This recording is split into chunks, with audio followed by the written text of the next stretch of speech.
Hello everyone, good afternoon.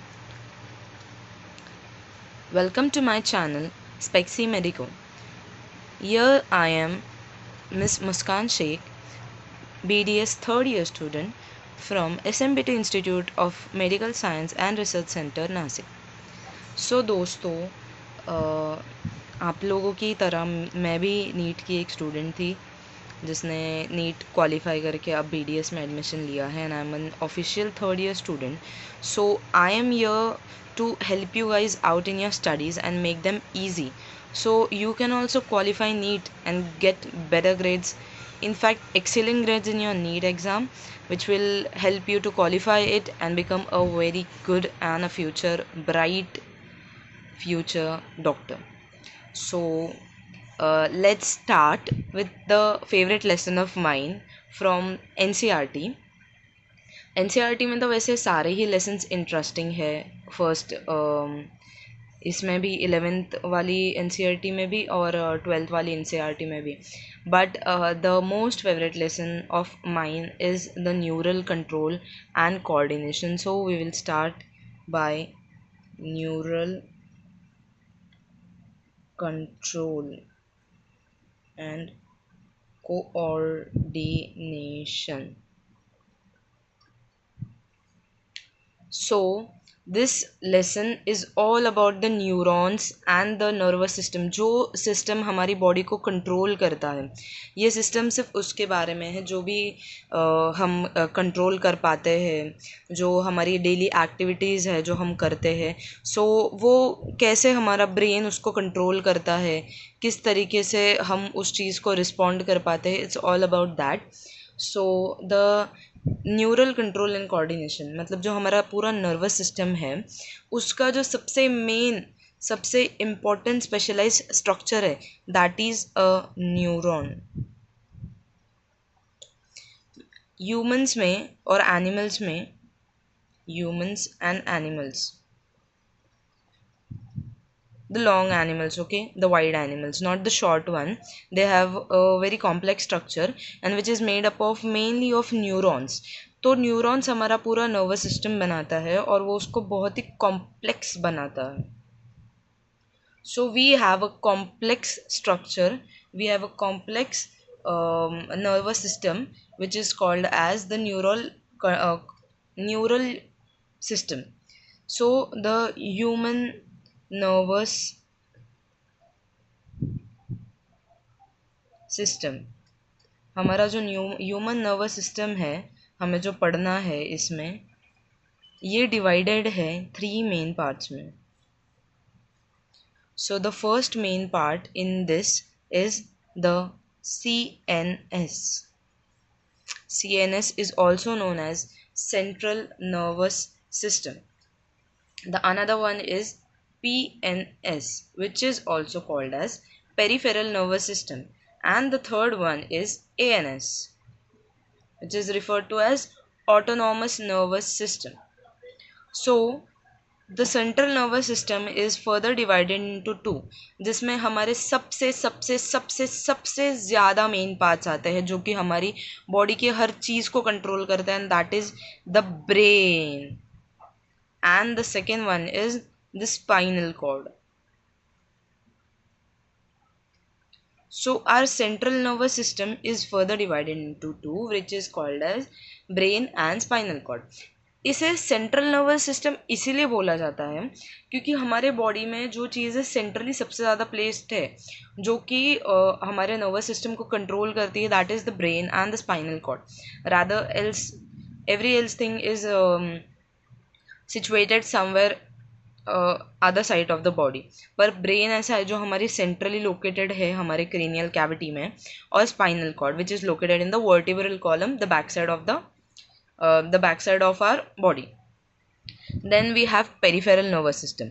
अब नाम में ही है वो पेरिफेरल, जैसे सेंट्रल के नाम में था central, so central was located in the centrally, so it's peripheral, so it should be located peripherally. मतलब ये ऐसा सिस्टम है हमारा जो कि पेरिफेरली पूरे बॉडी में स्प्रेड है, जो कि हमारे बॉडी के कोने कोने. What is the meaning of periphery? It means कोना कोना. सो हमारी बॉडी के जो कोने कोने तक जाता है, that is called as peripheral nervous system. And the peripheral nervous system includes, ये जो हमारे ब्रेन और स्पाइनल कॉर्ड थे ना, इनके जो नर्व्स निकल रहे हैं ना, वो मिलके बनाते हैं peripheral nervous system. So there is cranial nerves and spinal nerves. So cranial nerves and spinal nerves. In total, we have 12 pair of cranial nerves, which makes 24 nerves in total. मतलब हमारे पास 12 पैर है क्रेनियल नर्व्स के. पैर मतलब जोड़ी. 12 पैर है क्रेनियल नर्व्स के, जो कि 24 नर्व्स बनाते हैं. And spinal nerves we have 31 pairs, जो कि इन टोटल बनाते हैं 62 स्पाइनल नर्व्स. सो ये जो नर्व्स है हमारे, ये पूरे ऑल ओवर द बॉडी फैले हुए होते हैं और ये हमारे नर्वस सिस्टम को कंट्रोल करते हैं. So the third one which we are going to learn is the autonomous nervous system. अब autonomous nervous system में जो included है वो है sympathetic nervous system and parasympathetic nervous system.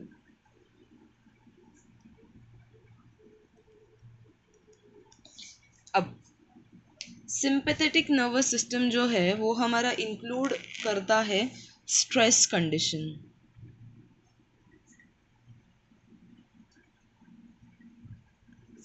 जो चीज़ें हमारी स्ट्रेस में रिलीज होती है वो चीज़ें इंक्लूडेड होती है सिंपैथेटिक नर्वस सिस्टम में, और ये रिलीज करता है adrenaline. Adrenaline is a neurotransmitter. It is also an hormone जो कि स्ट्रेस कंडीशन में रिलीज होता है. और स्ट्रेस कंडीशन में इसके लिए हम एक और वर्ड यूज़ करते हैं, not one, actually they are 3 words, 3F we say them, which are flight, fight और फ्राइट. अब जब हम डर जाते हैं, जब हम स्ट्रेस कंडीशन में होते हैं, ऑफ कोर्स जब हम डरे हुए होते हैं तब हम मोस्टली स्ट्रेस कंडीशन में होते हैं और तब एड्रेनलिन रिलीज होता है. तो या तो इंसान जब डरा हुआ होता है तब वो भाग जाता है, उस सिचुएशन से वो भाग जाता है कि अब अभी सपोज तुम्हारे सामने शेर है तो तुम कुछ कर तो पाओगे नहीं भागने के अलावा, तो इंसान या तो वहाँ से भाग जाएगा, तो that is called as flight. और फिर या तो तुम उस सिचुएशन को फाइट कर लोगे या ये सोचोगे कि नहीं अभी चलो ये सिचुएशन मेरे सामने है ही तो मैं इससे लड़ क्यों ना लूँ, तो तुम उससे फाइट करोगे. या तो फ्राइट हो गए. फ्राइट मतलब डर जाना. डर के तुम कुछ ही नहीं कर पाओगे कि नहीं अब मैं भाग भी नहीं सकता और मैं लड़ भी नहीं सकता, मैं बस डर चुका हूँ, that is the fright. So adrenaline जब रिलीज होता है स्ट्रेस कंडीशन में, सो देयर ये जो सिचुएशन वाली चीज़ है फाइट फ्लाइट और fright, this is called a stress situation. फिर दो सेकंड है हमारा पैरासिम्पैथेटिक. पैरासिम्पैथेटिक जो है वो रिलीज होता है हमारा नॉर्मल कंडीशन में. मतलब जब हम नॉर्मल है तब हम पैरासिम्पैथेटिक कंडीशन में होते हैं और जाके तब रिलीज होता है नॉर एड्रेनलिन, जो कि रिलैक्स कंडीशन में हमारे काम आता है. So this is the description of centre of the human nervous system. सबसे इम्पॉर्टेंटली हमें हम तो वैसे सब पढ़ेंगे लेकिन मोस्टली हमें इसमें ब्रेन और स्पाइनल कॉर्ड पढ़ना है, हमारा brain. So in the next lecture I will explain you the brain. First I will explain you the neuron, then I will explain you the brain totally and completely, और उसके बाद I will explain you spinal cord. फिर हम इस तरीके से further आगे जाएंगे. So guys, if you like my lecture, please like it, subscribe my channel, and please press the bell icon for the new videos. So happy biology, it's a very interesting subject. Interestingly पढ़ो तो आपको कुछ problem नहीं होगी qualify करने में. Biology NEET में सबसे ज़्यादा वैल्यू रखता है और अगर हम उसमें अच्छा स्कोर कर रहे हैं so we can get good marks. मैं ये नहीं कह रही हूँ कि फिज़िक्स और केमिस्ट्री इक्वली इंपॉर्टेंट नहीं है. Yes they are equally important. In fact you need to give them more time, क्योंकि वो सॉल्व करने में वक्त लगाते हैं, तो तुम्हें उनके पीछे ज़्यादा वक्त देना चाहिए. लेकिन you know bio is that difficult too, क्योंकि तुम्हें हर एक चीज़ थ्योरी में पढ़नी पड़ती है जो कि बहुत डिफ़िकल्ट है. So you have to focus completely equally to biology. तो इसीलिए तुम्हारी थोड़ी हेल्प हो जाए ये सोच के मैं अपना नया चैनल स्टार्ट कर रही हूँ. This is my first video on my channel, so please support me guys. I really need your support. Thank you so much. Good day.